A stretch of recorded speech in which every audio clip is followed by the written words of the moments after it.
السلام عليكم ورحمة الله.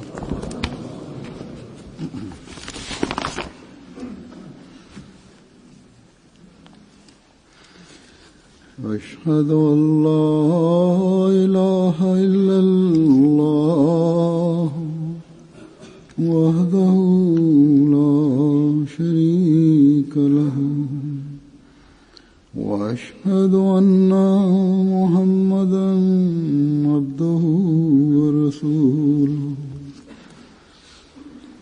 أما بعد فأعوذ بالله من الشيطان الرجيم بسم الله الرحمن الرحيم الحمد لله رب العالمين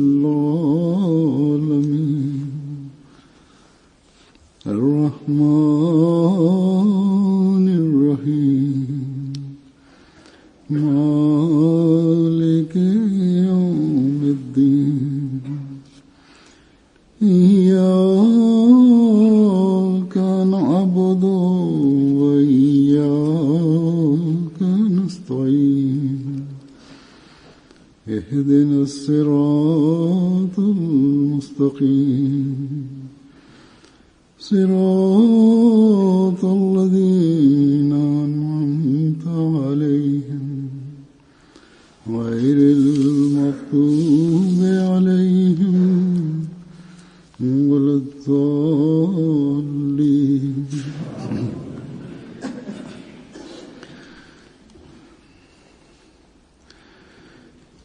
एक सवाल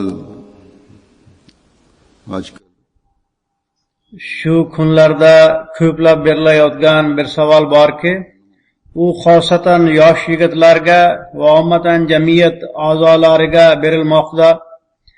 Bu savol to'g'ri boshqaruvning yo'qligi sababli dinga qarshilik qiluvchilar yoki dindan va qolaversa Allohdan uzoqlashib ketganlar tomonidan berilayapti. Savol shuki, agar inson oliyjanob axloqqa ega bo'lsa yoki moddiy ta'lim oliyjanob axloqqa erishtirsa, unda dinga nima ehtiyoj bor?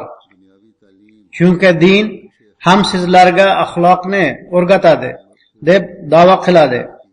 Yoki dindorlar shunday deydilar. O'sha muxoliflar yana deydilarki, bizlar hech qanday dinga ergashmay turib ham axloqla bezandik.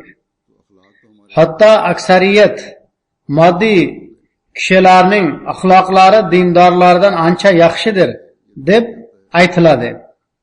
Shu o'rinda islom dini bu e'tirozga xos bir sifatda duchor qilinadi. Chunki boshqa din vakillarining aksariyati dindan deyarli uzilib qolganlar. Ammo islom esa aksariyat vakillari o'zlarining dini islom deya e'lon qiladigan yoki garchi uni tatbiq qilmasalarda unga o'zlarini mansub deya e'lon qiladigan yagona dindir. Shuning uchun haqiqatda hujum yagona islomgagina yo'naltirilgan bo'lib, bolalarimiz va yigitlarimizning fikrlarini zaharlash hamda ularni dindan uzoqlashtirish uchun har xil masalalarni turli uslublarda taqdim qilish bilan kuchlar sarflamoqda.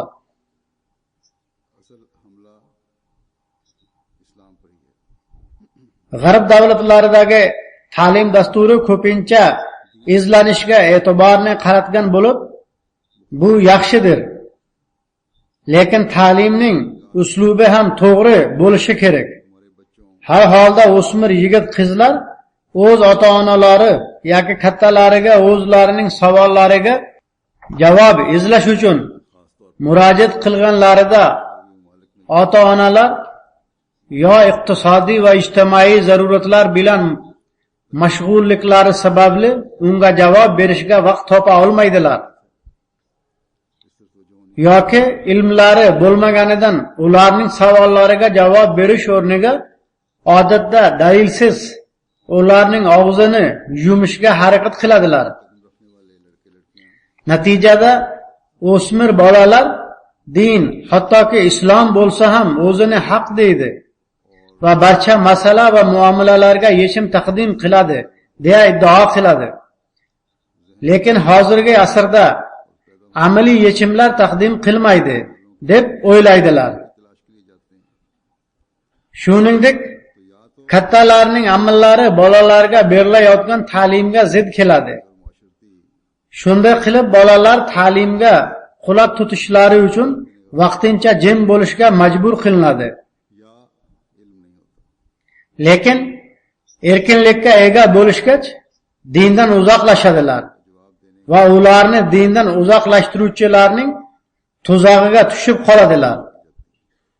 Shu sababli islom dini tirik din va go'zal ta'limotga ega bo'lishiga qaramay musulmonlarda ham dinni va Allohning borligini inkor qiluvchi kishilarni ko'rmoqdamiz.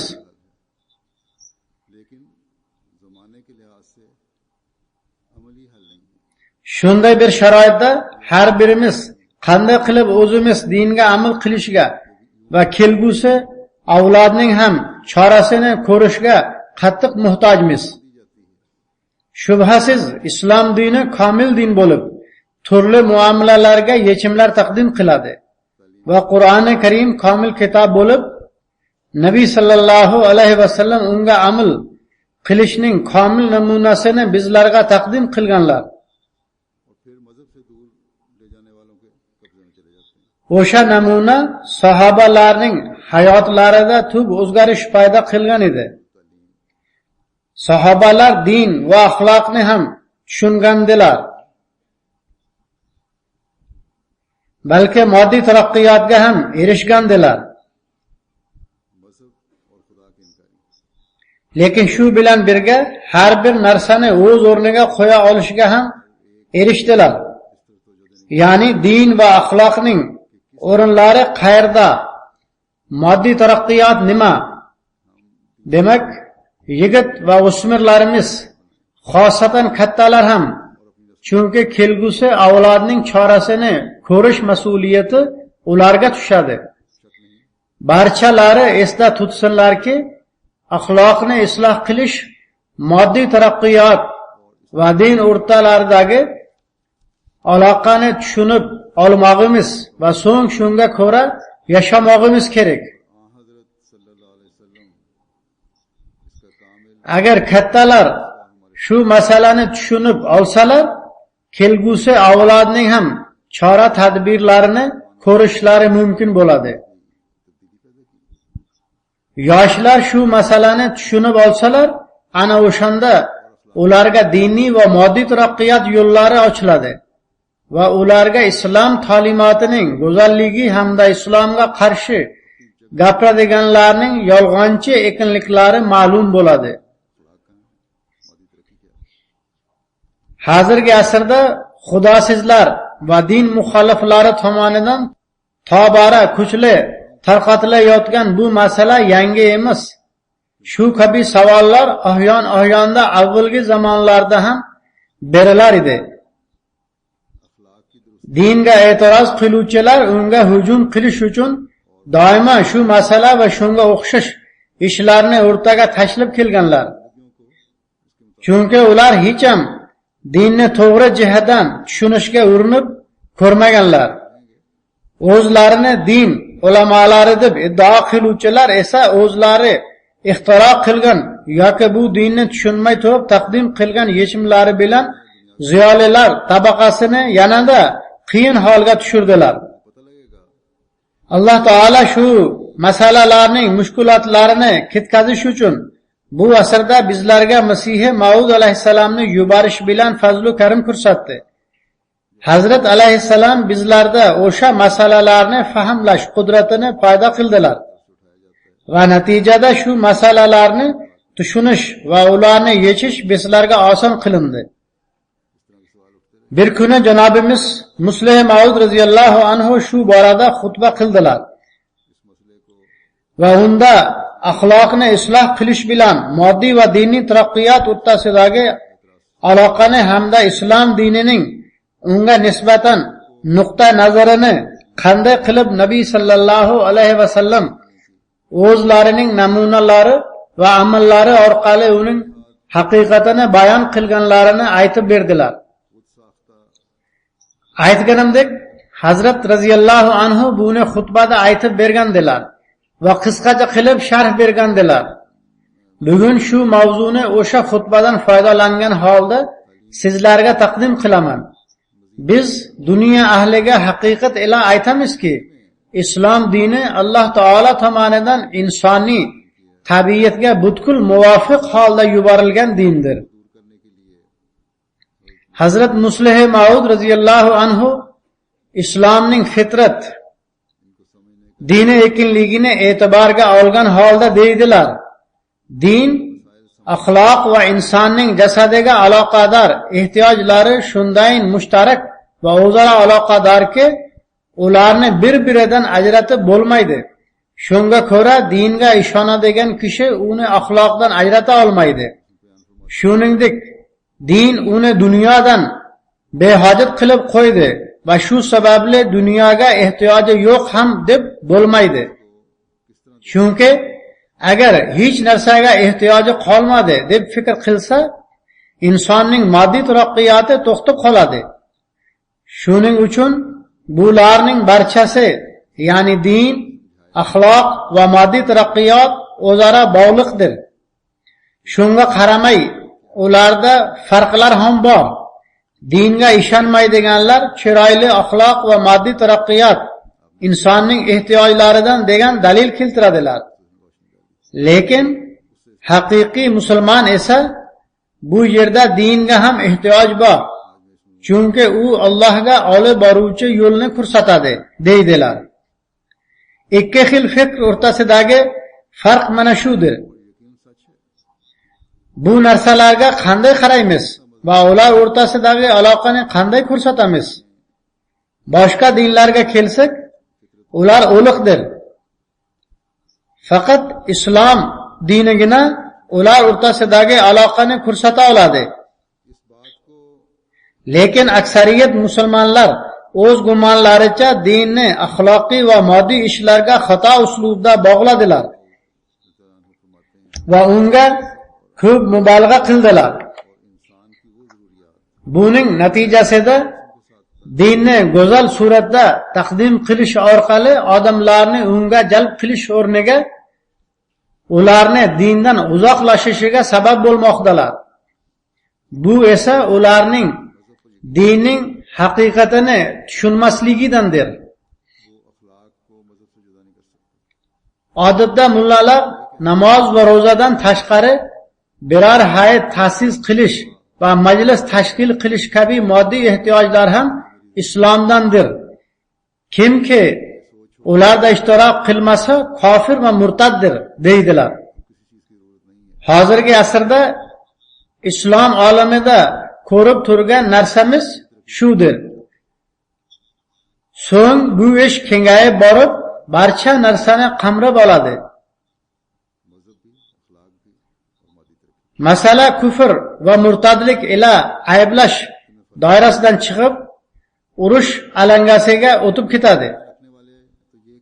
Har bir toifaning o'z fatvosi bor.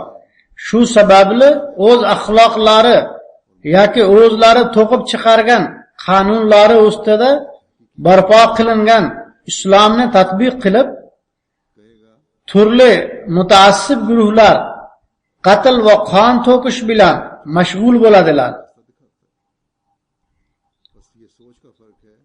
Suriya, Iroq, Afg'oniston va Pokistonda o'sha mutaassiblar odamlarni o'zlari to'qib chiqargan qonunlarga asosan o'ldirmoqdalar. Suriya va Iroqda islom davlati deb atalmish bir guruh bor. Avval ham aytganimdek, fransiyalik bir muxbir yaqinda o'sha davlatlarga safar qilgandi.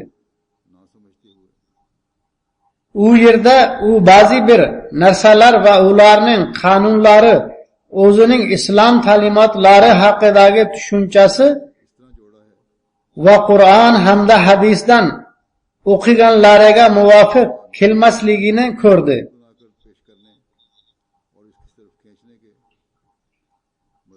Shunda u yerdagi ba'zi kishilarga sizlar qilayotgan ishlar islomning hech bir ta'limotida yo'q-ku dedi.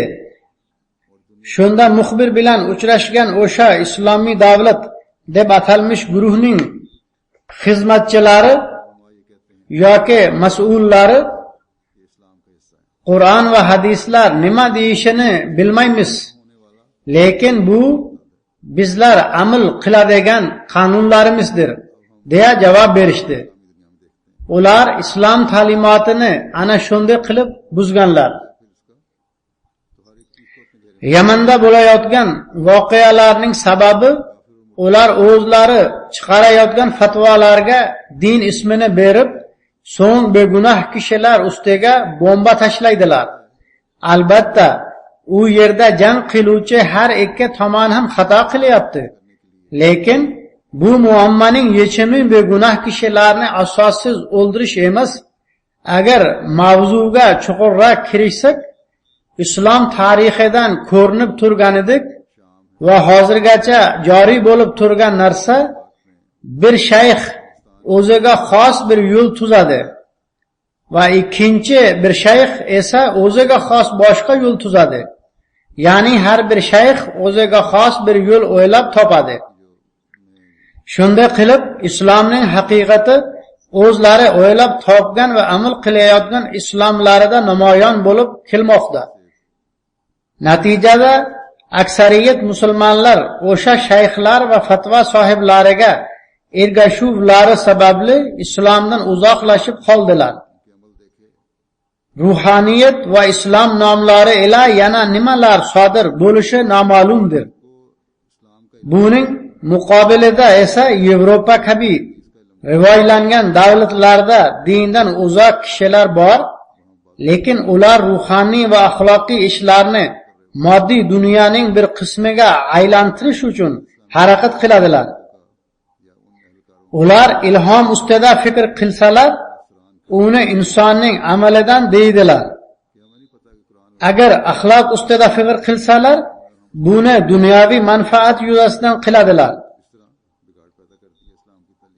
Agar dinga chuqurroq nazar solsalar, dinga ergashganlar haqida ular past darajali va bilimsiz yoki bilimi juda past kishilar bo'lib, din nomi bilan ma'lum darajada jinoyat qilishdan saqlanib qoladilar, deyish bilan cheklanadilar. Ya'ni demoqchiki, agar ular dindan biron narsa olishga qodir bo'lsalar, u ham dindan qo'rqib, axloqlarini ma'lum bir darajada yaxshilash bilan cheklanadi. Va o'sha ham dinga to'g'ri amal qilgan paytda bo'ladi. Ammo axloqiy qadariyatlar bilan oldindan bezanganlar esa avvaldan axloqli bo'lgan kishilarning dinga nima hojatlari bor deydilar. Lekin mavzuga chuqurroq nazar solsak, dunyoviy ishlar, axloq va din bir-biriga shunday yaqinki, ularning chegarasi qayerdan boshlanib, qayerda tugashini omma kishilar bilmaydilar. Shu maqsadda Nabiy sallallohu alayhi vasallamning siratlarini o'rganib chiqib, uning ustida fikr yuritsak, u kishining ruhoniy islohchi bo'lishlari bilan birga olimning moddiy va axloqiy islohchisi ham ekinliklarini ko'ramiz.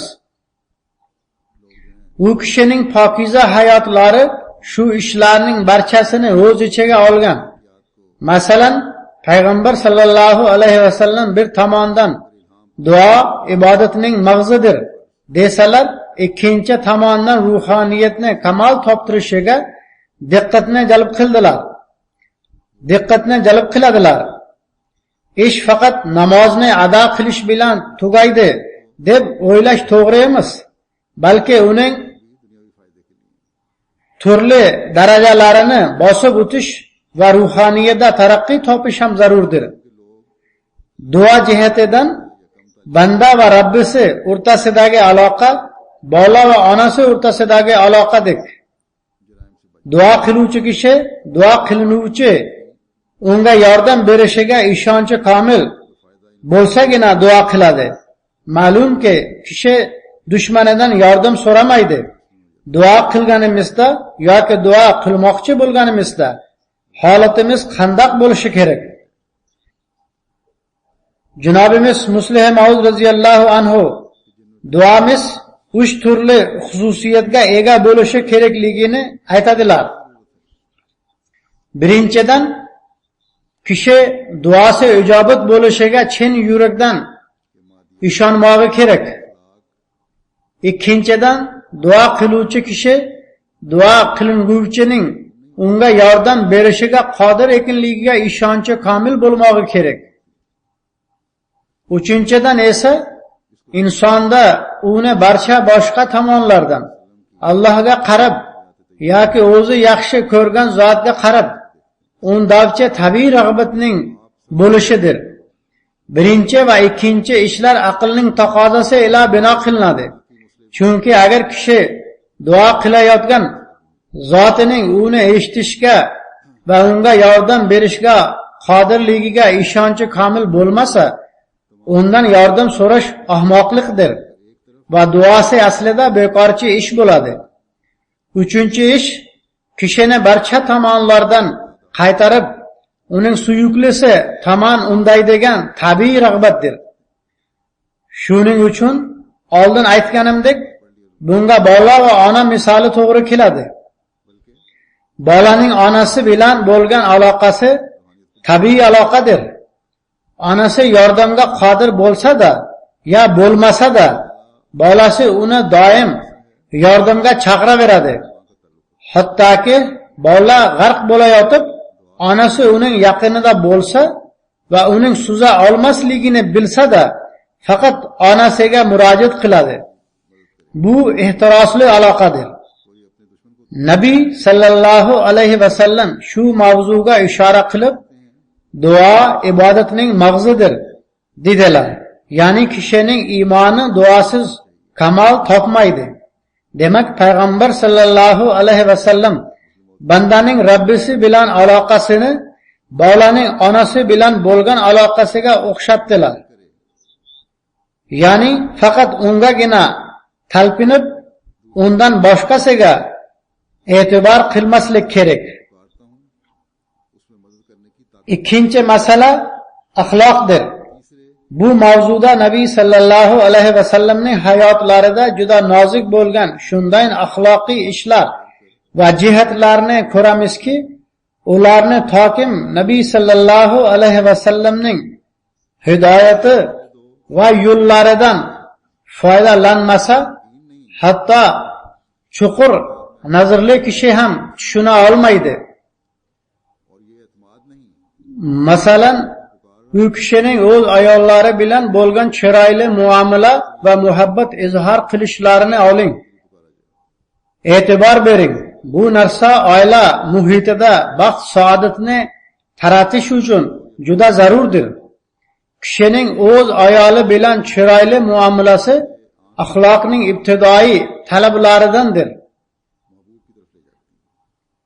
Nabiy sallallohu alayhi va sallam ayollarining his tuyg'ulariga o'ta nozik e'tibor berar edilar.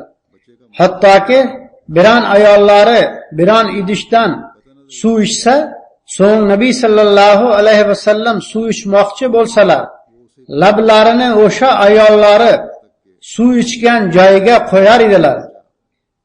Bu ish zohirida oddiy bo'lib ko'rinsa-da, lekin aslida juda nozik ma'no kasb qilib, insonning muhabbati faqat ulkan ishlar orqali emas, balki oddiy ishlar orqali ham namoyon bo'lishini uqtiradilar. Nafaqat shugina, balki u kishining pokiza siratlarini o'rganganimizda bizga shu narsa ochiq ayon bo'ladiki, Nabiy sallallohu alayhi va sallam ulkan axloqiy ishlarni ham ta'lim berganlar va o'z axloqlari bilan namunalar taqdim qilganlar. Shundayki, ularni o'qiganimizda u kishi sallallohu alayhi va sallam butun umr davomida faqat axloqni, shu jumladan omatan odamlar va qarindoshlar orasidagi o'zaro aloqalar hamda inson hayot tarzining tafsilotlarini o'rganib va uni boshqalarga o'rgatib kelgandek ko'rinadi. U kishi sallallohu alayhi vasallamning yolg'ondan tiyilish, xiyonat, badgumanlik va boshqalar kabi namunalari va ta'limlari barcha mavzularda shu darajada tamoman komilki, biron kishi garchi 10 ta hayot kechirsa ham payg'ambar sallallohu alayhi vasallam bizga taqdim qilgan namunalarning muqobilida ularning 100 dan birini ham taqdim qila olmaydi. Uchinchi masala dunyoviy ishlardir. Ko'ramizki, Nabiy sallallohu alayhi vasallamning ta'limlari shu mavzuda ham bizga yo'l ko'rsatadi. Masalan, shaharlar aholisi uchun ko'chalarni ochiq qoldirmoq va aholisini toza ichimlik suvi bilan ta'minlamoq kabi ishlar, shaharlar va yangi aholi mintaqalarini obodonlashtirish vaqtida bu ishlar borasida katta loyihachi muhandislar bosh qotiradilar. Holbuki Nabiy sallallohu alayhi vasallam bu ishga va ko'cha hamda yo'llarning tozaligiga bizlarning e'tiborimizni avvaldan qaratganlar. Shuningdek, Nabiy sallallohu alayhi vasallam e'tiborimizni havo kiradigan keng uylar ko'rishga qaratganlar. Payg'ambar sallallohu alayhi vasallam bizlarga barcha moddiy va dunyoviy ishlarda, xoh u ishlar hukumatga tegishli bo'lsin yoki ijtimoiy yo esa tijorat va sanoatga aloqador ishlar bo'lsin, yo'l ko'rsatdilar. Barcha ishlarni talab va munosabatiga ko'ra bayon qilib berdilar. Bu ishlarning tafsilotlarini u kishi sallallohu alayhi vasallamning siratlaridan topishimiz mumkin. Lekin u kishi sallallohu alayhi vasallam shu kunlarda diniy rahnumolar qilayotganidek har bir ishni dinning bir qismi deb hisoblamadilar. Masalan, Nabiy sallallohu alayhi vasallam bir kuni xurmo daraxtlarini changlatish uchun ularni silkitib turgan dehqonlar oldidan o'tib qoldilar. Ma'lumingizki, xurmoning erkagi va urg'ochisi bo'ladi.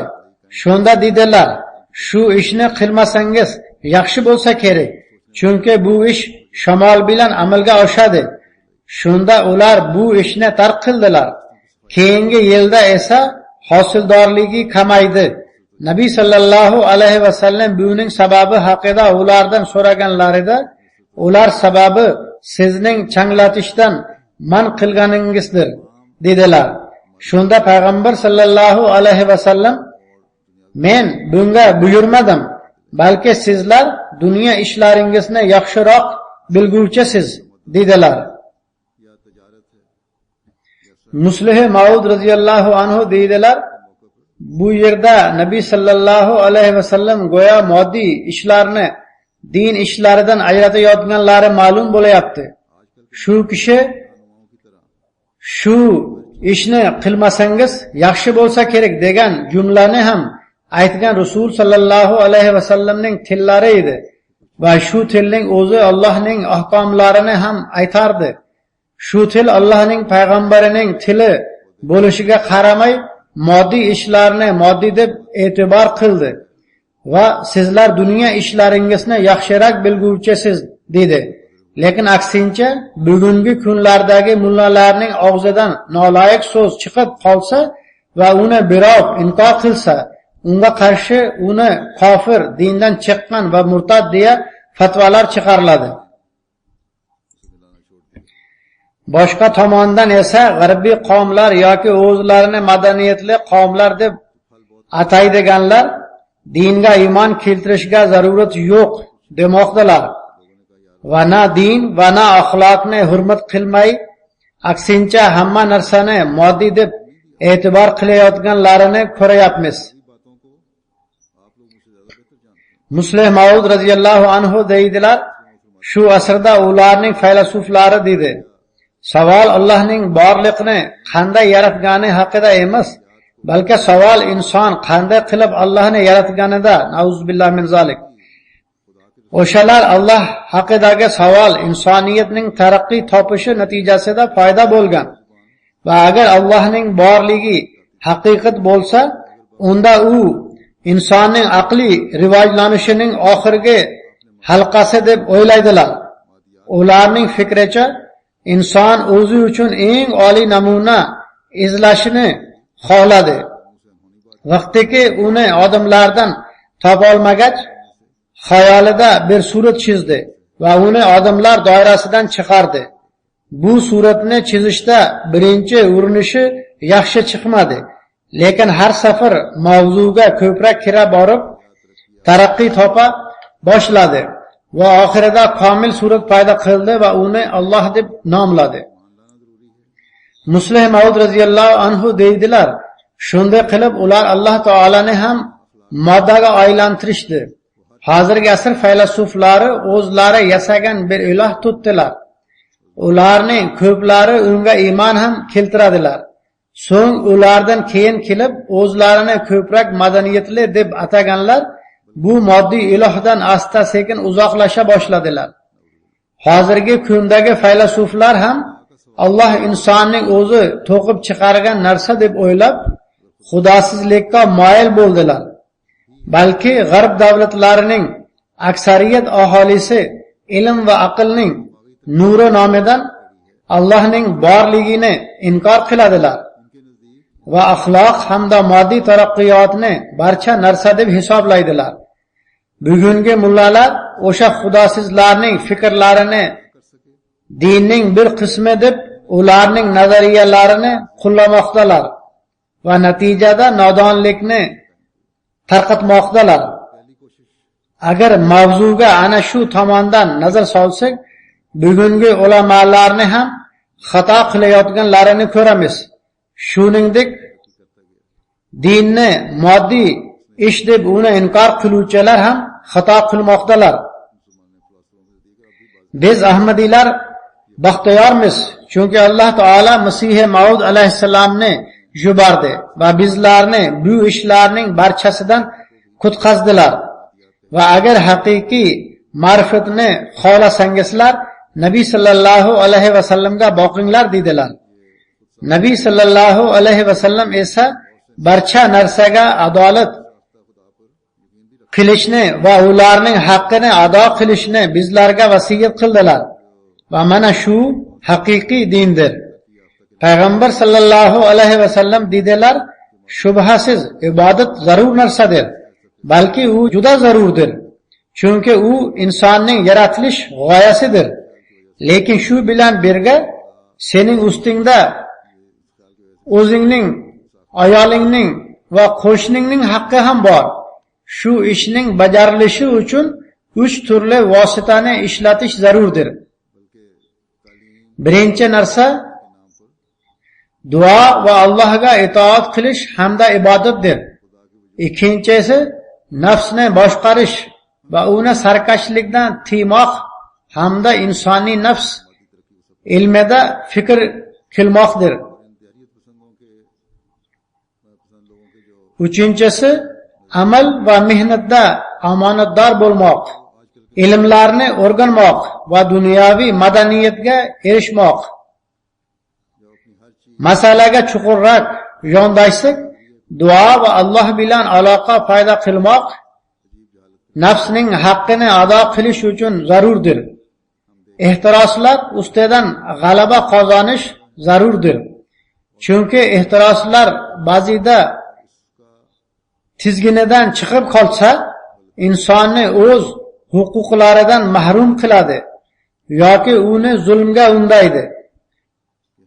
O'zimizni ilm bilan ta'minlash va amallarimizda omonatdorlikka rioya qilish bilan ruhoniy holatimizni hamda axloqiy va moliyaviy holatlarimizni ham yaxshilay olamiz. So'ng ahli oilamizning ehtiroslarini boshqarish va moddiy ehtiyojlarni qondirishdan iborat haqlarini ado qilish uchun duoda bardavom bo'lmoqimiz kerak. Shuningdek, Nabiy sallallohu alayhi vasallam sizlar qo'shnilarning ham haqlarini ado qilishingiz kerak dedilar. Ya'ni jamiyatning haqqini toki uni ado qilmay turib va uning tabiatini tushunmay turib, so'ng dinimizning yetkazmoqchi bo'lgan risolasini yetkazmay turib ado qila olmaymiz. Jamiyatni dindan xabardor qilishimiz uning haqlaridandir. So'ng ilmda taraqqiy topish va amalga jiddiy kirishish orqali mamlakatning taraqqiy topishiga umumiy shaklda hissamizni qo'shamiz. Mana shu ish ham qo'shnilar haqqiga kiradi. Agar ana shunday mafkura bilan barcha kishilar shu ishni ro'yobga chiqarish uchun harakat qilsalar, butkul jamiyat ruhoniy, axloqiy va moddiy taraqqiyotning barcha turiga ega namunaviy bir jamiyatga aylanadi. Musulmonlarning pastga tutish sabablaridan biri ular Allohning dinini ustun qo'ygan holda hozir aytib o'tilgan ishlarga ahamiyat bermasliklaridir. Balki havoyi nafslarini din deb atadilar. Alloh taolo nozil qilgan dinni afzal ko'rmadilar. Agar bu dinni afzal ko'rganlarida edi, mazkur boshqa ishlarga ham ahamiyat bergan bo'lardilar. Ular havoyi nafslarini din deya unga amal qila boshladilar. Natija shuki, boshqalarga islomning xususiyatlarini xabar berish o'rniga o'z havoyi nafslari bilan to'qib chiqargan dinlariga ergashish orqali bir-birlarining boshlarini ola boshladilar. Ana shunday qilib din va dunyodan barobar mahrum bo'ldilar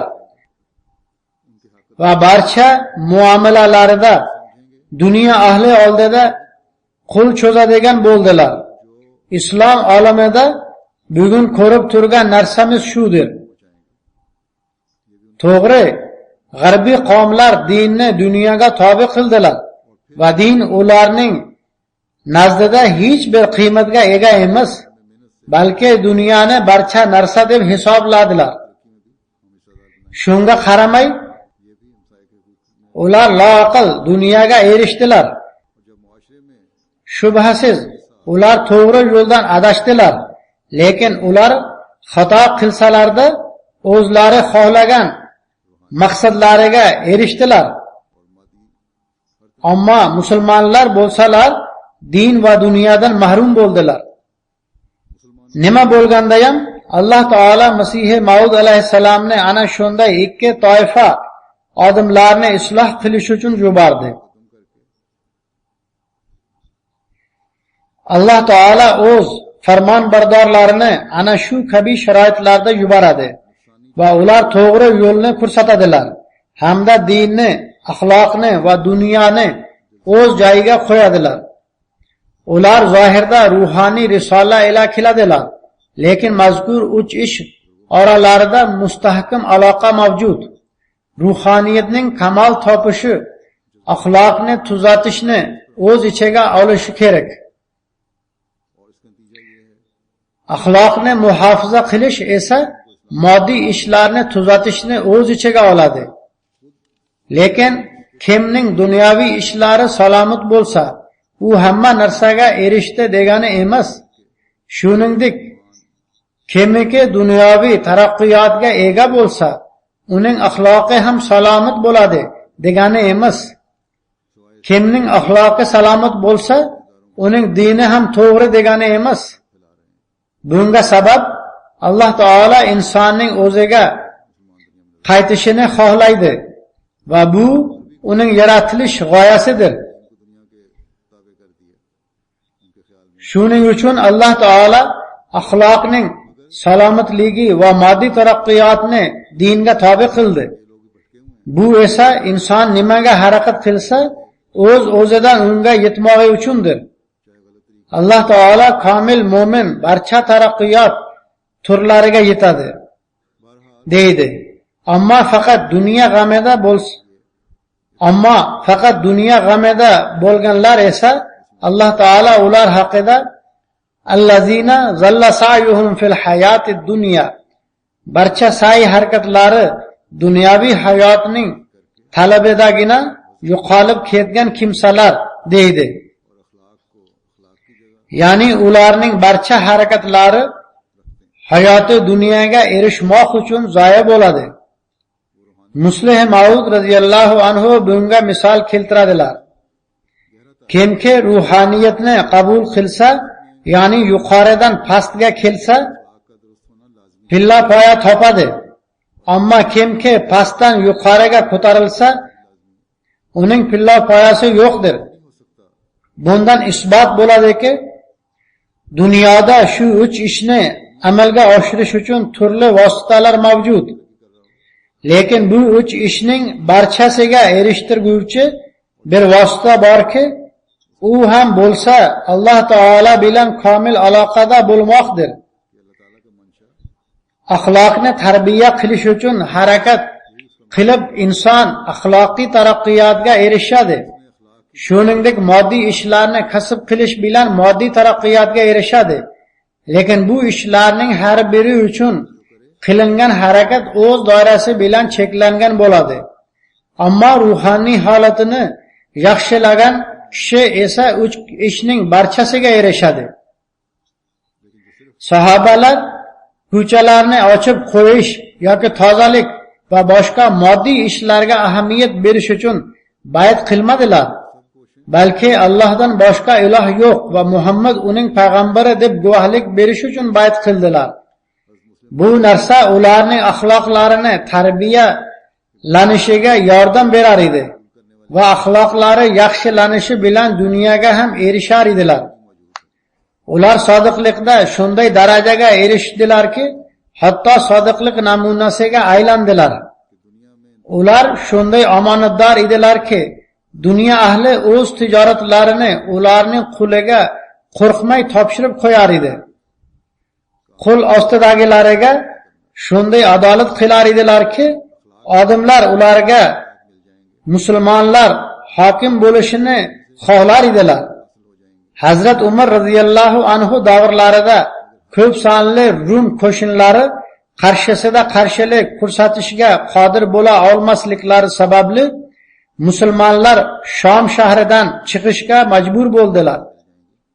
Shunda shahar aholisi ular chiqayotgan paytda yig'lar va shaharlarini tark qilmaslikni o'tinib so'rardilar.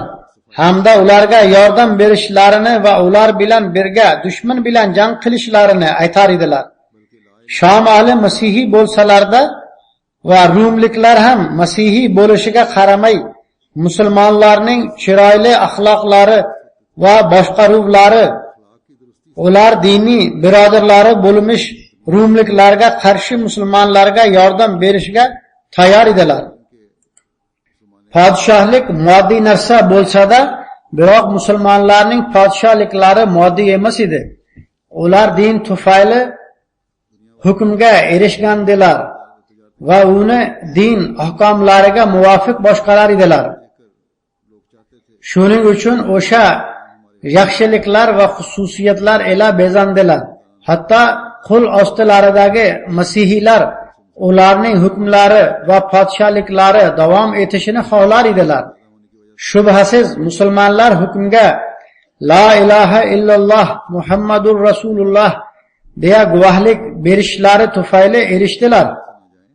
Biroq ular bunga faqat til bilan iddao qilish yo'li bilan erishmadilar, balki o'z iymonlarida sodiqliklari tufayli erishgandilar. Chunki bu narsani faqat tili ila iddao qiladigan kishi dunyoni ham yo'qotadi. Ammo haq dinga haqiqiy ergashgan kishi esa axloqi yaxshilanadi va dunyoga ham erishadi. Koshki zamonimizning musulmon hokimlari bu ishni tushunsalar va hukmlarini shu yo'l bilan boshqarsalar. Hazrat Muslih Maud radhiyallohu anhu deydilar, Masih Maud alayhissalom bizlarga Alloh bilan kuchli aloqa paydo qilish zaruratini bayon qila turib, bir tijoratchining qissasini aytardilar. Tijoratchi safarga chiqishdan oldin shahar qozisiga safardan qaytgach qaytarib olish sharti bilan juda katta boylikni qoldirdi. Safardan qaytgach qozidan mol xaltasini so'raganida qozi unda biron omonat borligini inkor qilib dedi: "Men odamlarning biron narsasini saqlamayman. Sen qaysi xalta va qaysi omonatni talab qilyapsan?" Shunda tijoratchi xaltaning ko'p alomatlarini unga aytdi, lekin qozi unda biron bir omonat borligini inkor qilaverdi. Tijoratchini katta iztirob tutdi.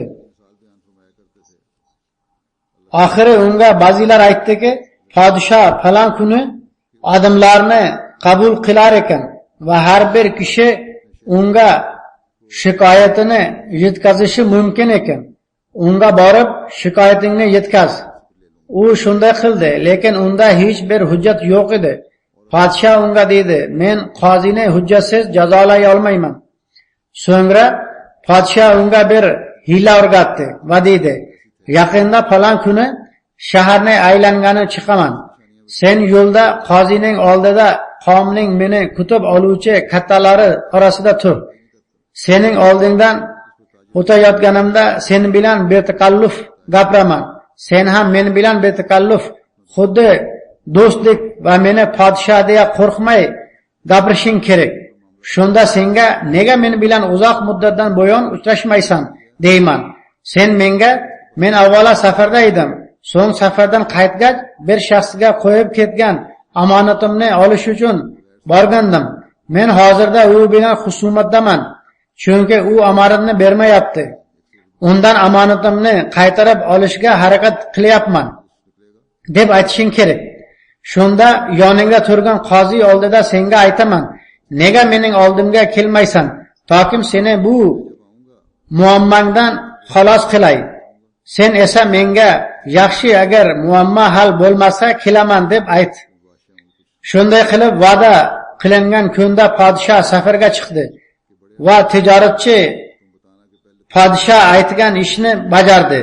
Ular o'rtasida bo'lgan muloqotni podshohni kutib olish uchun kelgan qozi ham eshitdi. Podshoh qaytgach, qozi tijoratchining oldiga keldi va dedi: "Sen bir kuni menga kelib omonating haqida gapirgan eding, lekin mening xotirim zaifdir. Omonatning ba'zi alomatlarini eslatmaysanmi?" Shunda tijoratchi unga oldin aytgan alomatlarni takrorladi. Qozi podshohning tijoratchi bilan bo'lgan muomalasini ko'rganidan darhol unga dedi: "Nega shu alomatlarni menga oldin aytmading? Omonating menda saqlanib turibdi. Uni darhol olib kelaman." Modomiki quvvati juda chekli bo'lmish dunyoviy podshohning do'stligi qavmning kattalari undan qo'rqishi sababli insonga foyda keltirar ekan, Allohning inson bilan do'stligiga ne deysiz? Xo'sh, dunyo ahli qanday qilib shu kabi insonga tiz cho'kmasin? Shunday qilib haq dinga haqiqiy suratda ergashmoq ila inson butun dunyoga erishmog'i mumkin. Sahobalar Nabiy sallallohu alayhi vasallam vositalarida erishgan dunyoviy narsalariga moddiy vositalar orqali erishmadilar, balki dinga ergashganlari tufayli bu dunyoga erishdilar. Lekin bu narsa Allohning roziligini meros qiladigan haqiqiy iymonni talab qiladi. Xo'sh, kimiki komil iymonga erishsa, qanday qilib fazilatli axloqlardan xoli bo'lishi mumkin? Agar inson axloqning har bir sohasi ila bezansa, albatta omonatdorlik, perhezkorlik, pokizalik va boshqa maqtovga sazovor barcha xislatlar bilan sifatlanadi. O'z navbatida albatta ilm, mahorat, zakovat va tirishqoqlikka erishadi. Buning pirovard natijasi esa u dunyoga ham erishadi. Shuning uchun mo'min kishi ruhaniyat va Alloh bilan muhabbat aloqasini paydo qilishga ahamiyat bermog'i darkor. Faqat tilda iqror bo'lish bilan kifoya qiladiganlardek bo'lmasligi kerak. Chunki inson Allohni faqat tili bilan yaxshi ko'rmaydi, balki uni qalbi bilan yaxshi ko'radi. Agar shunday qilsa, barcha narsa uning changalida bo'ladi. Kishi toki o'z amalida kamolning cho'qqisiga chiqmagunicha in'omga sazovor bo'lmaydi. Dinda ham komillik va cho'qqiga yetmoqdan boshqasi foyda qilmaydi. Shuning uchun shunga harakat qilmog'i kerak. Masih Maud alayhisalom bugun bizning ishimiz borasida salbiy va ijobiy jihatdan komillikka va cho'qqiga yetganlargina foydalanadilar. Shundayki bizga qarshilik ko'rsatishda cho'qqisiga chiqqan Mavlaviy Sanoulloh Umrasari kabi muxoliflar foydalanadilar. Ammo boshqa kichik mullalarga esa hech kim qaramaydi ham. Yoki ixlosda komil bo'lganlar bizdan foyda oladilar. Ammo biz bilan qilingan oddiy aloqa esa sohibiga foyda keltirmaydi. Inson Alloh taolo undan avvalgilar olgan muomalaga yo'liqmoq uchun yo'l tutsaydi. Bu narsa bugungi kunda ham muyassirdir. Bashartiki inson unga haqiqiy harakat qilsa, Alloh taolo birovga dushmanlik qilmaydi. O'zimizni Allohning qarshisiga tamomila qo'ymog'imiz va ostonasiga bosh urmog'imizga ehtiyoj bor. Ana o'shandagina barcha narsaga erishamiz va biz uchun zarur bo'lgan taraqqiyotni aniq qo'lga kiritamiz. Modomiki olovga yaqin o'tirgan kishi jasadining barcha a'zolari issiqlikni aniq sezar ekan. Qanday qilib inson barcha narsani tark qilib Allohga kelsa-yu, so'ng uning fazlu marhamatidan nasiba olmasa. Shuning uchun Alloh taolaga yetmoq uchun kuchimizni sarflamog'imiz va u tushirgan dinning haqiqatini tushunmog'imiz kerak. Hamda Allohga bo'lgan muhabbatni tabiiy muhabbatga aylantirmog'imiz kerak. Ana shu axloqimizning darajasini ko'taradigan narsadir. Shuningdek, bu bilan bardavom moddiy taraqqiyotga ham erishamiz. Agar Allohning nuridan iqtibos olishga harakat qilsak, albatta Robboniy fayzdan nasibador bo'lamiz. Agar Allohning nuridan muhabbat va shavq ila nurlanishga urinsak, zulmatlardan bir zulmat bo'lmish yolg'ondan xalos bo'lar edik. Bilinglarki, yalqovlik, firibgarlik, boshqalarning haqlarini poymol qilish va boshqa yomonliklarning barchasi zulmatlardir. Albatta, Allohning nurining barakoti ila ulardan o'zidan xalos bo'lamiz va axloqimiz darajasi baland bo'ladi hamda moddiy taraqqiyotga ham erishamiz. Agar o'zimiz shu jamiyatda yashab, kelgusi avlodlarimizni himoya qiladigan bo'lsak, ularga din va axloq o'rtasidagi aloqani tushuntirmog'imiz, amallarimiz bilan ta'kidlagan holda har ikkisini din bilan bog'lamog'imiz va moddiy taraqqiyot haqiqiy dinga tobe ekanligini tushuntirmog'imiz kerak. Shuning uchun Alloh taolo bilan haqiqiy aloqani paydo qilishga kuch sarflashimiz kerak. Alloh taolo bizlarni shunga muvaffaq qilsin. Amin.